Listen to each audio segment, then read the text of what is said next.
Hello everyone. Our today's topic is types of expenditure.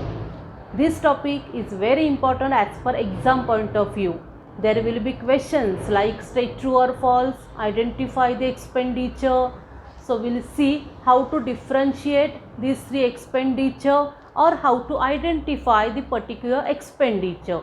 Basically there are three types of expenditure. First is a capital expenditure, next revenue expenditure, and last deferred revenue expenditure. Now what is the difference between these three expenditure? We'll see one by one. First, capital expenditure. Meaning of capital expenditure, that is incurred to acquire fixed assets or to increase the value of fixed assets. म्हणजेच एखादी property म्हणजे एखादी संपत्ती, एखादे assets आपल्याला विकत घ्यायचे असतात तेव्हा जे आपण खर्च करतो त्याला कॅपिटल एक्सपेंडिचर म्हणतात. किंवा जी आहे तीच प्रॉपर्टी किंवा जे ॲसेट्स आहेत आपल्याकडे त्याचीच आपल्याला व्हॅल्यू वाढवायची असेल आणि आपण जे एक्सपेन्सेस करतो त्याला कॅपिटल एक्सपेंडिचर म्हणतात. फॉर एक्झाम्पल, आपल्याला एखादी मशिनरी विकत घ्यायची असेल किंवा एक्सटेन्शन ऑफ बिल्डिंग म्हणजेच काय, एखादी बिल्डिंग आपली आहे 5 फ्लोअरची बिल्डिंग आहे त्याला आपल्याला आणखीन वाढवायची आहे अप टू 10 फ्लोअर, 10 माळ्यापर्यंत 10 फ्लोअरपर्यंत ती वाढवायची आहे. तर जे एक्सपेंडिचर आपण करतो त्याला कॅपिटल एक्सपेंडिचर म्हणतात, कारण ते एक्सपेंडिचर केल्यामुळे आपल्या ॲसेट्सची व्हॅल्यू वाढणार आहे, आपले ॲसेट्स वाढणार आहेत. Okay. Next, benefit. It gives long term benefits. Capital एक्सपेंडिचरचे बेनिफिट्स आपल्याला खूप काळासाठी मिळत असतात. Nature, non recurring in nature. Capital expenditures are non recurring in nature. Means what, ते सारखे सारखे करावे लागत नाही.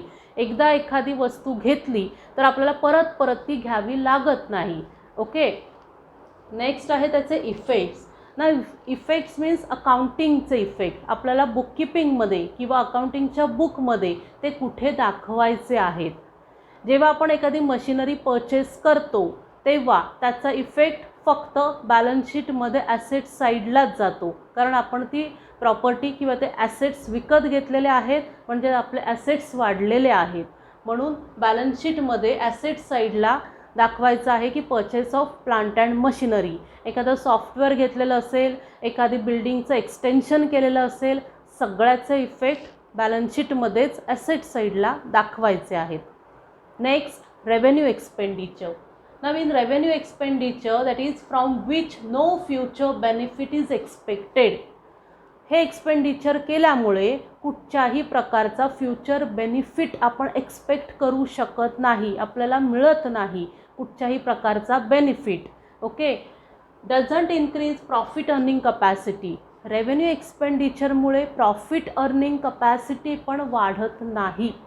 फॉर एक्झाम्पल, रेंट पेड और सॅलरीज पेड और वेजेस पेड. कुठचंही आपण आता ज्या जागेमध्ये आपलं ऑफिस आहे त्याचं आपण रेंट पे केलेलं असेल तर प्रॉफिट वाढणार आहे का? नाही. त्याचं डायरेक्ट रिलेशन प्रॉफिट अर्निंग कपॅसिटीशी नाही आहे. एखाद्या एम्प्लॉईची सॅलरी पे केलेली असेल, सॅलरी पे केल्यावरती प्रॉफिट वाढणार आहे का? नाही, कारण त्याचं डायरेक्ट रिलेशन नाही आहे. There is no relation between revenue expenditure and profit earning capacity. Okay. Next, it gives short term benefits less than a year. त्याचे बेनिफिट्स जे असतात ते खूपच कमी काळासाठी असतात, कमीत कमी 1 वर्ष किंवा त्याहीपेक्षा कमी कालावधीसाठी. It known as day to day operational expenses. जे आपण डे टू डे रुटीनमध्ये जे एक्सपेन्सेस करतो, जे ऑपरेटिंग एक्सपेन्सेस करतो, म्हणजे सॅलरी पे केली, रेंट पे केलं, जे मंथली आपल्याला करावं लागतं ते रेव्हेन्यू एक्सपेंडिचरमध्ये येतात. आता ते बुककीपिंगमध्ये कसं रेकॉर्ड करायचं आहे, त्याचे अकाउंटिंग इफेक्ट्स काय आहेत, तर ट्रेडिंग किंवा प्रॉफिट अँड लॉस अकाउंटच्या डेबिट साईडला आपल्याला ते मेन्शन करायचे आहेत. आपण नंतर इन डिटेल बघणार आहोत त्याचे रूल्स काय आहेत, ते डेबिटलाच का, मग क्रेडिटला का नाही, मग ट्रेडिंग किंवा प्रॉफिट अँड लॉसमध्येच का, बॅलन्स शीटमध्ये का नाही, ते आपण नंतर बघणार आहोत. पण इथे एवढंच बघायचं आहे की हे एक्सपेन्सेस आहेत, म्हणून ट्रेडिंग किंवा प्रॉफिट अँड लॉस अकाउंटच्या डेबिट साईडला ते मेन्शन करायचे आहेत. Last, deferred revenue expenditure. It is revenue in nature. म्हणजेच काय, हे एक्सपेंडिचर आपल्याला करंट फायनान्शियल इयरमध्ये समजा आपण केलेले असतील, एक टार्गेट असेल आपलं 5 ते 10 वर्षांसाठी आपण केलेले आहेत, तर त्या फ्युचर इयरसाठी सुद्धा आपल्याला त्याचं बेनिफिट मिळत असतो. Okay, that is revenue in nature and return of over number of years. Number of years म्हणजे जेवढं आपण स्पेसिफाय केलेले असतील, समजा 5 वर्षांसाठी ते एक्सपेन्सेस केलेले असतील, 10 वर्षांसाठी केलेले असतील, तर तेवढ्या इयर्ससाठी आपल्याला त्याचा बेनिफिट मिळत असतो. फॉर एक्झाम्पल ॲडव्हर्टाइजमेंट एक्सपेन्सेस, म्हणजेच आपण एखाद्या प्रोडक्टची ॲड केलेली आहे, ॲडव्हर्टाइजमेंट केलेली आहे, तर आता रोज रोज ॲडव्हर्टाइजमेंट्स नाही करत, मग एका स्पेसिफिक पिरियडसाठी केली आहे, सपोज फॉर 5 इयर्स. ओके, 5 वर्षांसाठी आपण ॲडव्हर्टाइजमेंटचे एक्सपेन्सेस केलेले आहेत, तर त्याचे बेनिफिट आपल्याला अप टू 5 इयर्स, 5 वर्षांपर्यंत मिळणार आहे. Okay, that is benefit not exhausted within 1 year. एका वर्षामध्येच त्याचे बेनिफिट संपून जात नाही, ते आपल्याला जेवढ्या पिरियडसाठी आपण ते केलेले असतात तोपर्यंत मिळत राहतात. And it is a nature of this expenses that is revenue in nature, म्हणजे ते एकदाच करावे लागतात आणि त्याचं बेनिफिट आपल्याला त्या स्पेसिफिक पिरियडसाठी मिळत असतो. आता त्याचे इफेक्ट काय आहेत? आता ह्या डेफर्ड रेव्हेन्यू एक्सपेंडिचरमध्ये 2 टाईप्स आहेत, एक तर रिटर्न ऑफ आणि अनरिटर्न ऑफ. मग written off means what? See, suppose for example मी 5 लाख रुपीज या करंट फायनान्शियल इयरमध्ये खर्च केलेले आहेत ॲडव्हर्टाइजमेंटसाठी. सी, आता करंट फायनान्शियल इयर सपोज काय असेल, 2021 टू 2022 हे माझं करंट फायनान्शियल इयर आहे, which starts from 1st April and end on 31st March 2022.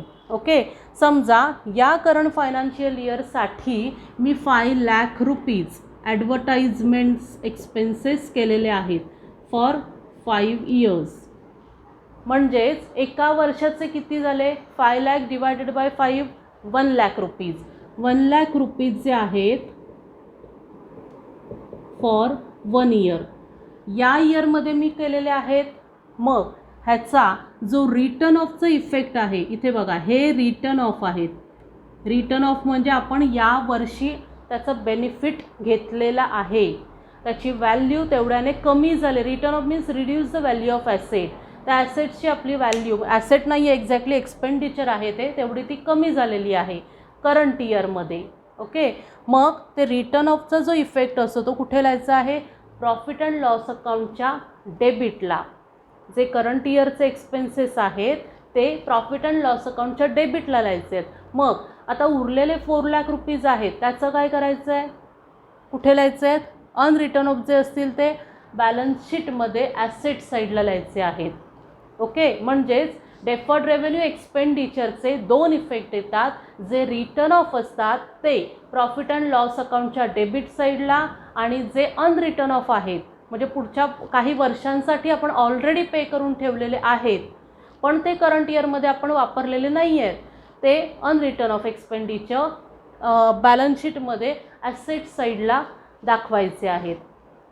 आता हे सगळे कन्सेप्ट क्लिअर करायचे आहेत. परत एकदा बघा, इथे कॅपिटल एक्सपेंडिचर, रेव्हेन्यू एक्सपेंडिचर आणि डेफर्ड रेव्हेन्यू एक्सपेंडिचर असे 3 एक्सपेंडिचर आहेत. कॅपिटल जे आहेत ते एकदाच केले जातात, त्याच्यामुळे आपल्या फिक्स्ड ॲसेट्सची व्हॅल्यू वाढते. ओके, किंवा आपण ते ॲसेट्स एकदा परचेस करून ठेवतो आणि त्याचा बेनिफिट लॉंग टर्म बेनिफिट असतो. नॉन रिकरिंग इन नेचर असतात, म्हणजे सारखे सारखे करावे लागत नाहीत. For example purchase of plant and machinery, purchase of software or extension of building, आणि त्याचे इफेक्ट काय असतात? बॅलन्स शीटमध्ये ॲसेट साईडला, कारण आपले ॲसेट्स वाढलेले आहेत कॅपिटल एक्सपेंडिचर केल्यामुळे.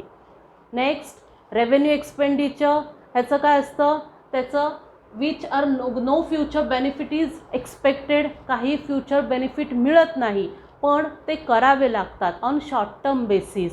शॉर्ट टर्म बेसिसवरती त्याचा बेनिफिट आपल्याला मिळत असतो.